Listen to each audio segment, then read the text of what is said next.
Hopefully y'all can hear me this time and I don't have to scream, because I don't want to have one of those channels where you're like assaulted with noise. This video is going to be a book talk, Think Like a Monk, written by Jay Shetty, who is a former monk. He was studying to be a monk and decided that the life of a monk didn't give him as many opportunities to speak to a larger audience. He took to media and decided to create a podcast. He has online workshops and all kinds of good stuff that you can find online, and I'll be sure to link him in the description and all of his socials so that you guys can check him out. I will say, just a warning, his Instagram content it's just a tiny bit cringy. Maybe it's just a personal thing. The book is broken up into 3 parts. So part 1 is let go, part 2 is grow, part 3 is give, and each chapter is titled in a way that kind of gives you insight on what it is that's going to be talked about. And so there's identity, negativity, fear, intention. Those are all at the beginning, then goes into purpose, routine, ego, gratitude, relationships, service, things of that sort. And so really the book is taking you on a journey of like self-understanding and then self-fulfillment. All throughout the books there are these little gray boxes where you can try a little exercise. We start off very relatable, talking about identity, and so each one of us has something that we identify with. Are these healthy attachments that we have with identity? I think it's really important to reflect on who we are, what we put out there into the world, and who we want to be, and just constantly be in kind of questioning of that so that we make sure that we're on the right track. That's the way I see it anyways. And then we jump into intentions and purpose. From there it goes into meditation and finding ways to deepen your relationship with yourself so that you may be of greater service to others. Something that I've been breaking down with a lot of my mentors is figuring out what purpose we have as individuals. I feel like everything has purpose and there's reason for everything to be going on the way it is. With purpose and with intention is this. Why? The little quotes here says, dig to the deepest why behind the want. So why is it that we want these things? Why is it that we desire these things? So if you're going to school, why is it that you're in school? Why is it that you'd like to have a degree? And then whenever that answer comes up, ask yourself why again. There's also this thing that he mentions throughout the book called spot, stop, and swap, which I personally think is a little cringy.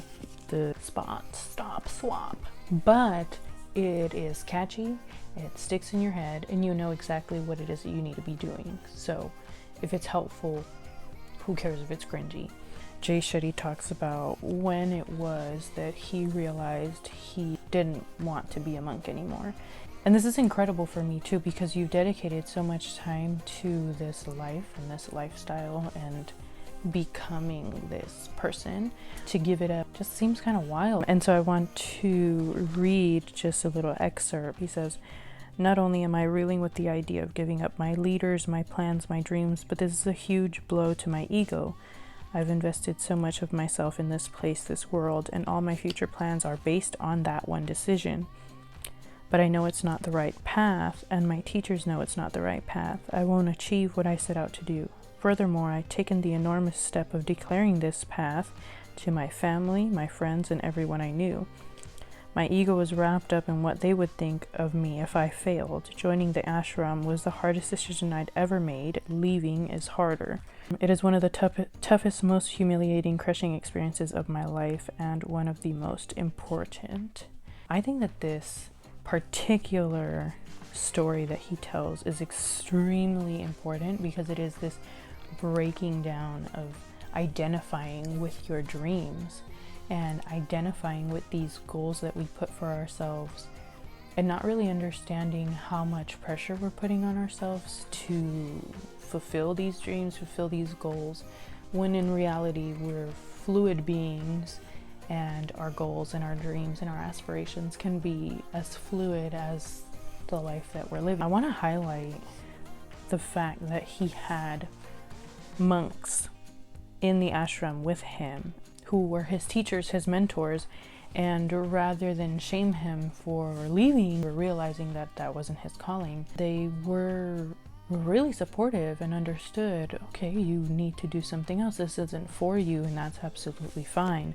And so I want to highlight the importance of having people in your life who will be that for you, will be that pillar of strength for you when you are having this disassociation with your identity, your goals, and the fluidity of the human experience. That stuff happens very, very often where we feel like we're letting somebody down or we're letting ourselves down, and really we're just going through the motions of life. These are all natural occurrences.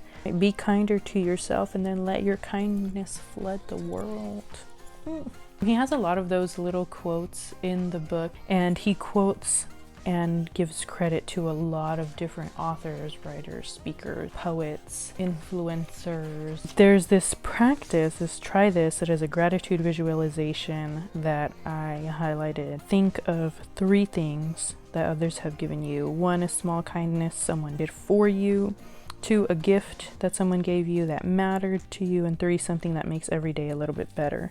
And then to take yourself back into that space and have like a small meditation where you relive that experience, basically. And lots of interesting stuff about relationships, lifestyle practices, diet, exercise, the longevity of life, and how important it is to have people around you who will take care of you for life. Very, very, very important point that he makes is that internal exploration has no end point. There is no point in your life in which you can say, I'm done going inwards. I've done all the work. I've healed every wound. That's absolutely not true. Every day we have experiences that deepen things, that deepen wounds, that deepen cuts, that change our perspective. So every day is an opportunity to take a deeper dive and reassess who we are and what it is that we want to be about. The last part of the book talks about being of service. I'll put a little diagram that I kind of drew. I drew it in the book. I'm going to put it right here. I drew this little diagram because in the book he talks about service and how it's this cycle that just fulfills itself. And if others serve me, then I can serve you, and then you serve others, and it's just this ongoing filling of the buckets. I say that because my mom will sometimes say, like, you can't fill somebody else's bucket if yours is empty, if yours is dry. So filling the buckets. Service to humanity is the higher goal, and how can we better the experience that we're having here as a collective. True service does not expect or even want anything in return. Expanding on the idea of service, realizing that you don't have to do everything. You don't have to be of service in every way that is available to you. It's great if you have that kind of energy, but a lot of us don't, and there are things that we need to take care of. There are relationships that we need to nurture. There are ways to spend your energy that is fulfilling and that keeps you filled up, and the next person filled up, and the next person filled up, and you don't need to run yourself empty every single day. Buddhist scholar and environmental activist Joanna Macy writes, "You don't need to do everything, do what calls your heart. Effective action comes from love, it is unstoppable, and it is enough." So that's what I'm going to leave this with, is that if you find something that is purposeful, that is meaningful, that fills you up, makes you happy, fills you with love, and is of service to others, you have found it. You have hit the jackpot. Being of service does not mean that you need to run yourself dry every single day. Being of service means that you are fulfilling yourself and fulfilling those around you, and there's this kind of symbiosis of everybody coexisting in a way that is healthy and wonderful and great. All about the collective. Anyways, that's the book. I basically gave you the whole synopsis, summarized the entire thing.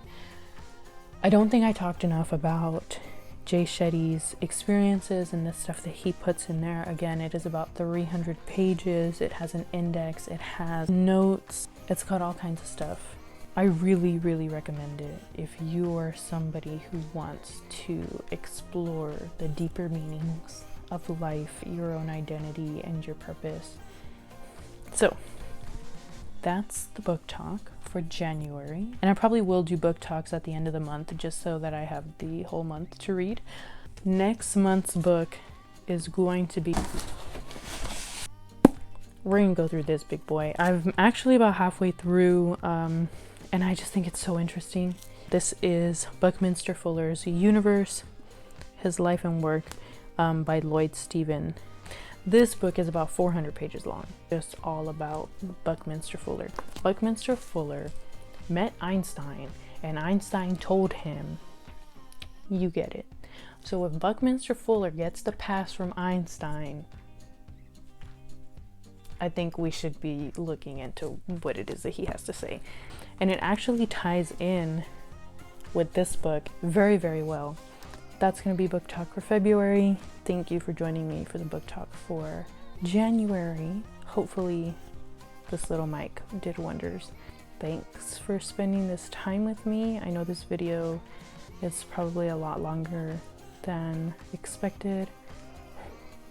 I hope that if you hadn't started reading Think Like a Monkey yet, that you have a better idea of what it's about and if you want to dive into that. And I hope that if you're somebody who's interested in this guy, Buckminster Fuller, that I will get to spark up a conversation with you. Thank you. And I hope that y'all have a wonderful, wonderful rest of your day. See ya.